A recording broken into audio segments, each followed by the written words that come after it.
Bersama teman saya Eni Istanti dan Siti Rahmatul Amanah, kami akan mempresentasikan tentang Verzenio atau abemaciclib, obat baru untuk terapi kanker payudara. Presentasi ini ditujukan untuk memenuhi tugas dari Bapak Apoteker Yanja Anas MSc sebagai syarat untuk mata kuliah farmakoterapi. Kanker payudara atau KPD merupakan keganasan pada jaringan payudara yang dapat berasal dari epitel ductus ataupun ovulus. Kanker payudara merupakan salah satu penyakit kanker yang terbanyak di Indonesia. Diagnosis, anamnesis, dan pemeriksaan fisik. Keluhan utama berupa benjolan di payudara, kecepatan tumbuh dengan atau tanpa rasa sakit, nipple discharge, retraksi puting susu dan kusta, kelainan kulit, dimpling, ulserase, dan venekbase, benjolan ketiak dan edema lengan. Keluhan tambahannya nyeri tulang atau vertebra dan remur, sesak dan lain sebagainya. Pada presentasi ini, selain memaparkan tentang pengertian, saya akan memaparkan tentang obat, patofisiologi, kemudian dilanjutkan oleh Eni Istanti, terapi dan mekanisme. Yang ketiga dilanjutkan oleh Siti Rahmatul Amanah, yaitu membahas tentang efek samping dan absorpsi, distribusi, ekskresi, dan mekanisme.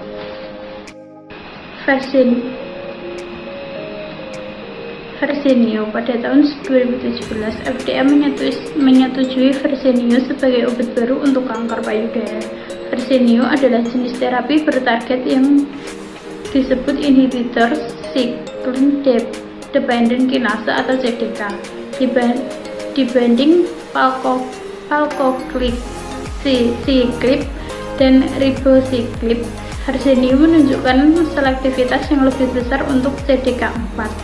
Selain itu, Verzenio ini juga merupakan inhibitor selektif pertama untuk CDK4 dan CDK6 dengan profil keamanan dan kemungkinan pemberian dosis terus-menerus untuk mencapai penghambatan target. Dengan pemberian dosis secara terus-menerus menunjukkan tingkat neutropenia yang lebih rendah daripada palbociclib dan ribociclib. Patofisiologi kanker dibagi menjadi dalam 3 tahap, yaitu kanker payudara primer, metastasitas ke kelenjar getah bening aksila, dan metastasis jauh. Hampir 60% pasien kanker payudara mengalami metastasis jauh dalam 5 tahun pertama pengobatan. Pasien tanpa ekspresi reseptor estrogen atau ER- memiliki resiko lebih besar mengalami rekurensi selama 3-5 tahun pertama dibandingkan pasien dengan ekspresi reseptor estrogen atau ER+. Organ yang paling sering terlibat dalam metastasis berturut-turut adalah tulang, paru-paru, pleura, jaringan lunak, dan hati. Metastasis ke otak lebih jarang terjadi. Terapi kanker. Pengobatan kanker payudara saat ini menurut PNPK atau Panduan Penelaksanaan Kanker Payudara dibagi ke dalam beberapa terapi, antara lain pembedahan, kemoterapi, radiasi eksternal, braditerapi, terapi target, dan terapi hormonal. Kemoterapi adalah penggunaan obat-obatan yang dapat menghambat pertumbuhan atau bahkan membunuh sel kanker.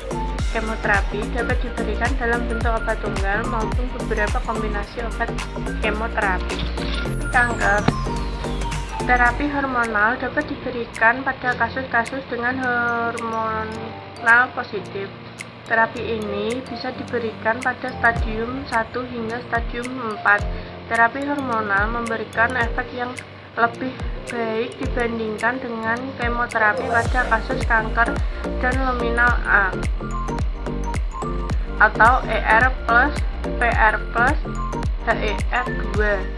Salah satu terapi hormonal ialah dengan menggunakan tamoxifen. Terapi target dapat dilakukan jika pada saat pemeriksaan IHK pasien HER2 positif. Terapi yang diberikan merupakan anti-HER2. Pilihan utama anti-HER2 adalah trastuzumab atau antibodi monoklonal.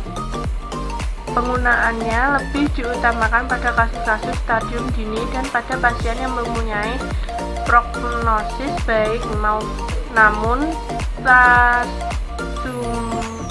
trastuzumab tidak dapat digunakan pada pasien HR2, sehingga alternatif yang dapat digunakan terapi target dengan reseptor yang berbeda, yaitu CDK4 dan CDK6. Mekanisme obat. Verzenio merupakan inhibitor siklin dependent kinase atau CDK 4 dan 6 dan diaktifkan dengan mengikat D-silikon. Secara in vitro, paparan kontinu terhadap verzenio menghambat fosforilasi Rb dan menghambat perkembangan dari fase G1 ke S dari siklus sel yang mengakibatkan penuaan dan apoptositas atau kematian sel dalam sel-sel kanker payudara ER positif. Siklin 1 dan CDK4 atau 6 dipromosikan fosforisasi protein retinoblastoma atau RB, perkembangan sel-sel dan proliferasi sel. Secara praktis, dosis harian Verzenio tanpa gangguan menghasilkan pengurangan ukuran tumor. Bukti klinis menunjukkan bahwa Verzenio melintasi penghalang darah otak. Pada pasien dengan kanker stadium lanjut, termasuk kanker payudara, konsentrasi Verzenio dan metabolit aktifnya atau M2 dan M20 dalam cairan cerebrospinal sebanding dengan konsentrasi plasma yang tidak terikat. Selanjutnya yaitu efek samping yang ditimbulkan oleh obat Verzenio sebagai terapi kanker payudara seperti mual muntah, sakit perut, kehilangan nafsu makan, penurunan berat badan, sembelit, kelelahan atau kelemahan, sakit kepala atau perubahan bagaimana rasa makanan tersebut terjadi, dan juga bahkan terjadi diare yang merupakan efek samping umum yang dapat menyebabkan tubuh kehilangan air atau dehidrasi. Gejala dehidrasi sendiri dicirikan seperti buang air kecil yang tidak biasa, mulut kering atau haus yang tidak biasa, detak jantung cepat atau pusing, kepala terasa ringan, bahkan terjadi kerontokan rambut sementara. Pertumbuhan rambut normal ini bisa terjadi kembali setelah perawatan.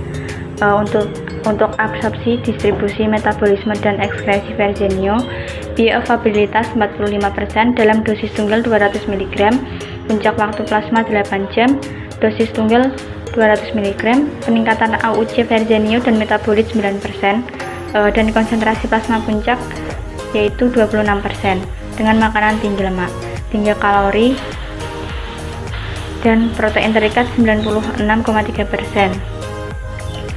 M2 93,4%, M18 96,8%, untuk M20 nya 97,8%.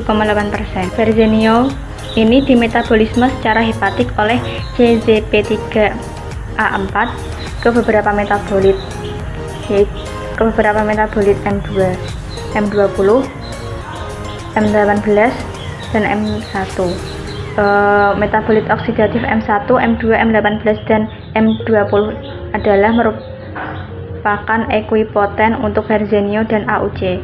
Mereka menyumbang 25%, 13%, dan 26% dari total analit yang beredar dalam plasma. Ekskresi ini dengan dosis tunggal 150 mg. fases 81%, untuk urinnya 3%. Sebagian besar dosis yang dieliminasi ini dalam fases adalah metabolit. Sekian, terima kasih. Sekian presentasi dari kelompok kami. Apabila terdapat kekurangan dalam penjelasan, kami mohon maaf yang sebesar-besarnya. Semoga video ini bermanfaat untuk kalian semua. Terima kasih. Wassalamualaikum warahmatullahi wabarakatuh.